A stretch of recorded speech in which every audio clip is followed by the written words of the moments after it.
Don't forget to like and comment on my video and let me know how you enjoyed it so I can create even better content for you. All right, then, let's get started. The courthouse steps felt like ice beneath my heels as Sarah's voice cut through the morning air. "Don't touch my son," she yelled, yanking little Marcus away from me like I was some kind of disease. The security guard stepped between us, and I watched my nephew, the child I'd raised for 3 years, disappear behind his mother's designer coat. I'm Emma, and until 6 months ago, I thought I knew exactly who I was: a devoted aunt, a substitute mother, and the only stable presence in Marcus's life. But DNA has a funny way of rewriting stories we thought were already written. It started the day Sarah showed up at my door after 3 years of silence. My brother David had died in a car accident when Marcus was just 6 months old, and Sarah, his grieving widow, had begged me to take the baby. "I can't do this alone," she'd sobbed into my shoulder.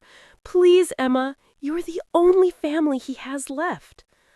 I'd rearranged my entire life for that little boy, quit my marketing job for something with flexible hours, converted my home office into a dinosaur-themed bedroom, learned the difference between 5 types of crying, and memorized every Bluey episode by heart. While Sarah traveled for her healing journey, I was the one walking the floors at 2 a.m. with a teething baby. 3 years passed in a blur of first words, first steps, and unconditional love. Marcus called me Mama M, and I never corrected him. Sarah sent postcards from Bali, Thailand, Greece, always promising to visit soon.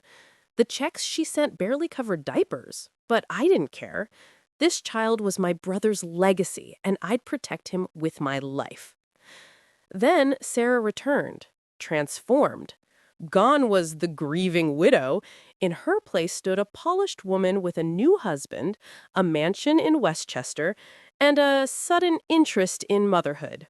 "I'm ready now," she announced over coffee, as if reclaiming a stored piece of furniture. "I want my son back." The custody battle was swift and brutal. Sarah's lawyer painted me as the overbearing aunt who'd overstepped boundaries. They had documentation. Apparently, I'd never formally adopted Marcus. Temporary guardianship, the paper said. Sarah had never signed away her rights. But something felt wrong. During a supervised visit, I noticed Marcus had my brother's exact birthmark on his shoulder, except it was on the wrong side. When I mentioned it to my lawyer, she suggested something that made my blood run cold. "Have you considered a DNA test?" The court ordered it immediately. Sarah fought it viciously, claiming it was unnecessary trauma for Marcus. Her new husband threatened to sue for harassment. Even my own mother begged me to drop it. "Don't destroy what's left of our family," she pleaded. The results came on a Tuesday. I sat in my lawyer's office, hands shaking as she read the words that changed everything. Probability of biological relationship between Marcus Chen and David Chen, 0%. 0%. My brother wasn't Marcus's father. The courtroom erupted when the results were presented. Sarah's perfect composure cracked like thin ice. "Those tests are wrong!" she screamed. "He's lying. David must have paid someone off." But David had been dead for 3 years, and everyone knew it. Under oath, the truth finally emerged. Sarah had been having an affair with her personal trainer. When she got pregnant, she convinced my trusting brother the baby was his. After David died, guilt and fear drove her away, not grief. She'd spent 3 years running from the truth, letting me raise another man's child while she rebuilt her life. "But I loved him like my own," I told the judge, my voice breaking. "Biology doesn't erase 3 years of being his mother." The judge's decision was swift. Sarah had committed fraud, abandoned her child, and lied to the court. Marcus would remain with me, with supervised visits for Sarah. As for her new husband, he filed for divorce before we even left the courthouse. That night, I tucked Marcus into his dinosaur bed like always. He looked up at me with those trusting eyes. eyes that weren't my brother's but were still home to me.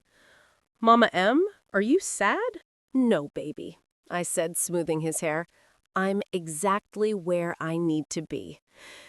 6 months have passed since that day on the courthouse steps. Sarah's "don't touch my son" echoes sometimes, but it's lost its power. DNA results silenced her lies, but love wrote a different truth. Marcus is thriving in kindergarten now, still obsessed with dinosaurs, but also discovering a love for soccer. The birthmark I'd questioned? Turns out it was just a birthmark. Sometimes we see what we expect to see. Sarah gets her supervised visits every other Sunday. She brings expensive toys that Marcus politely thanks her for, then leaves in the corner. He saves his real excitement for our Friday night pizza nights and Saturday morning pancake faces. She's trying to buy what I earned through sleepless nights and endless patience. But children know the difference between presents and presents. My lawyer says I can formally adopt Marcus now. The paperwork sits on my kitchen counter, waiting for signatures. It feels like a formality. He's been mine since the day I first held him. Biology be damned. Love doesn't need DNA to be real. Sometimes people ask if I regret fighting for the truth. I look at Marcus, teaching him to tie his shoes, reading him bedtime stories, being the mother he deserves. And I know the answer. The truth didn't destroy our family. It revealed who our real family was all along. Always, baby. Always. Encounter, waiting for signatures. It feels like a formality. He's been mine since the day I first held him. Biology be damned. Love doesn't need DNA to be real. Sometimes people ask if I regret fighting for the truth. I look at Marcus, teaching him to tie his shoes, reading him bedtime stories, being the mother he deserves. And I know the answer. The truth didn't destroy our family. It revealed who our real family was all along. Always, baby. Always.